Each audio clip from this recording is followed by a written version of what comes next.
किसी गांव में एक गरीब भोला भक्त रहता था। बालक बीमार पड़ गया, गरीब आदमी, बहुत गरीब आदमी, हॉस्पिटल लेकर के गया बाहर शहर में।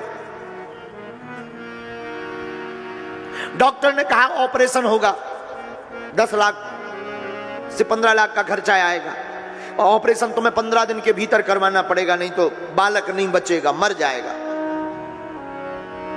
इन्होंने खूब हाथ जोड़े, हमारे पास है नहीं, हम गरीब आदमी हैं, आप बालक का ऑपरेशन कर दो, हम पूरी जिंदगी आपके यहां मजदूरी करेंगे, सफाई करेंगे।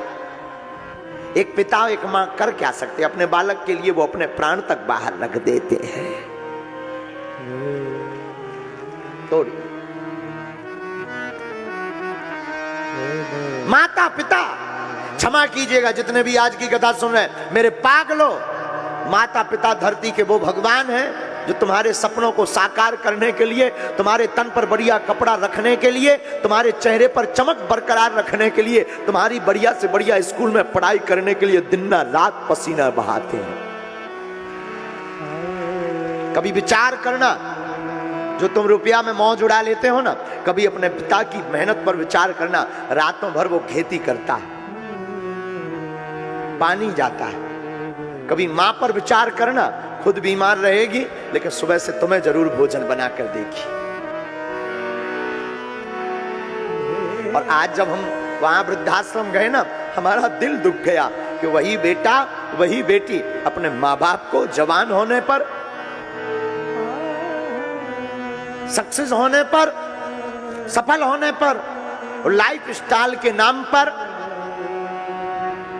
पुरानी सभ्यता को छोड़ने के नाम पर माता पिता को छोड़ देते हैं। ये देश का दुर्भाग्य है और उन बेटे और बेटियों का दुर्भाग्य है जो अपने माता पिता को छोड़ देते हैं।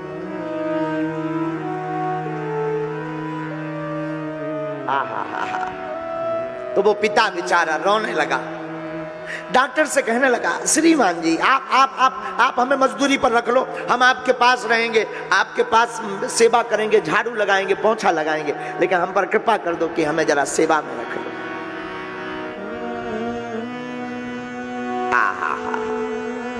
डॉक्टर नहीं माना।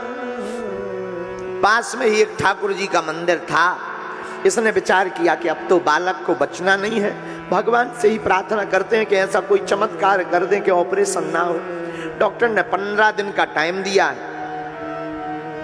मंदिर की सीढ़ियों पर पूरी रात बैठा रोता रहा, भोजन की कौन पूछे, पानी भी नहीं पिया। मंदिर बंद हो गया। पुजारी जी जाने लगे, भाई क्या हुआ, तुम दिन भर से यहीं बैठे हो? क्या बतावे, बालक बीमार है। अच्छा भगवान से प्रार्थना करो ठीक हो जाए। मंदिर के पट बंद हो गए, बेचारा अकेला रात में, सुनसान रात। हॉस्पिटल की चहल पहल धीरे धीरे कम हो गई, शोर शराबा कम हो गया। अब तो रात को कोई रो रहा, कोई गाड़ी पर ले जा रहा रोगियों को, किसी के रोगी ठीक हो गए, किसी के बीमार पड़ गए, कोई ला रहा। बस यही छोटी मोटी चहल पहल मची है। बाकी वो बेचारा जो है मंदिर की सीढ़ियों पर बैठा है, भगवान की तरफ देखता हुआ कहता, तुम बिन कौन हमारो प्रभु, तुम बिन कौन हमारो, आपके बिना हमारा कौन है। देखना भगवान कितने भक्त वत्सल हैं, देखना भगवान अपने भक्तों के प्रति कितने भावुक हैं, कितने दयावान हैं। आहा, बगल के पास में रहने वाले फ्लैट में एक अमीर आदमी, उसको रात को नींद नहीं आई, बड़ा साहूकार था वहां का, बहुत बड़ा साहूकार।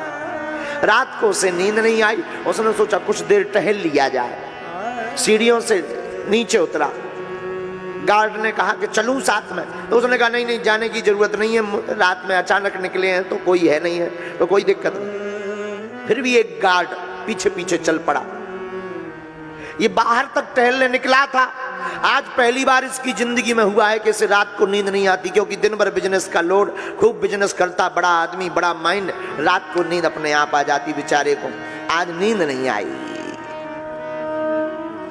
घूमने निकला ही था, उसने सोचा अब यहाँ क्या घूमे, थोड़ा मंदिर तक आए, प्रणाम कराएं, बाहर से देखाएंगे। अस्पताल के मंदिर में घुस गया और जैसे ही मंदिर में आया तो वही व्यक्ति रोता हुआ बैठा था सीढ़ियों पर, दूसरी तीसरी सीढ़ी पर बैठा, हाथ ऐसे भगवान की तरफ रखे, बार बार बीच बीच में रोवे, बीच बीच में मूर्छित हो जावे, फिर बालक की याद आवे तो फिर फड़फड़ावे, फिर भगवान की तरफ आर्तनाद होकर के पुकार लगावे, आर्तनाद स्वर में भगवान को ध्यावे और फिर चुप बैठ जावे।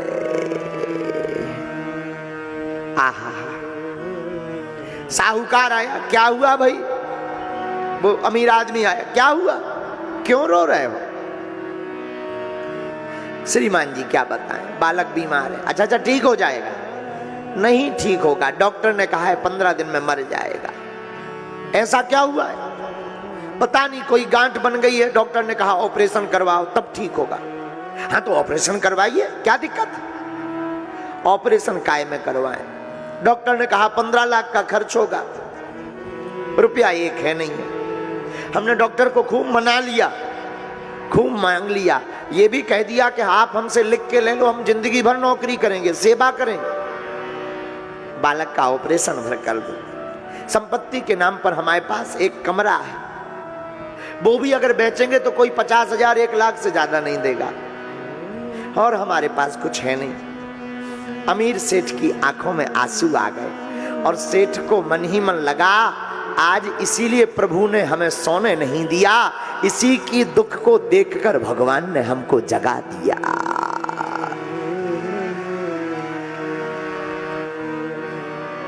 हाथ पकड़ा, उठाया, उठो, हाथ सिर पर फेरा, चिंता मत करो, तुम्हारे बालक का ऑपरेशन होगा, कल होगा, वो बढ़िया से होगा। पर कैसे होगा? हमारे पास तो कुछ है नहीं है ईश्वर के अलावा। चिंता मत करो, जिन ईश्वर के चरणों में तुम मांगने बैठे हो वही ईश्वर ने हमको भेजा है।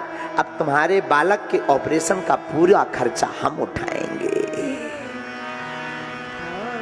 आहा, उसके खुशी के आंसू झलक पड़े, चरणों में गिर पड़ा, आप धन्य हैं, आप धन्य हैं। और गिरने के बाद वो कहता, कहीं आप झूठ तो नहीं बोल रहे हैं कि कल आप भाग जाएं?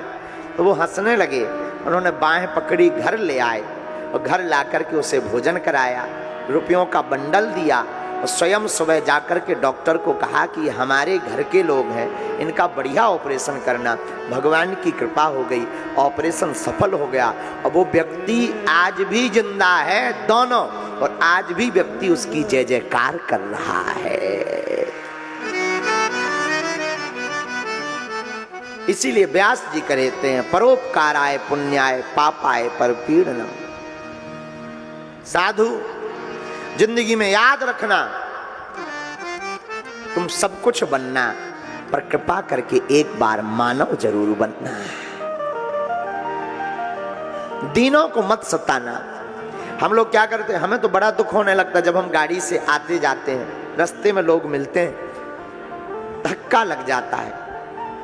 साथ रहने वाले कुछ ओवर कॉन्फिडेंस के चक्कर में धक्का दे देते, व्यवस्था के चक्कर में धक्का लग जाता, हमें बड़ा दुख होने लगता है कि बताओ।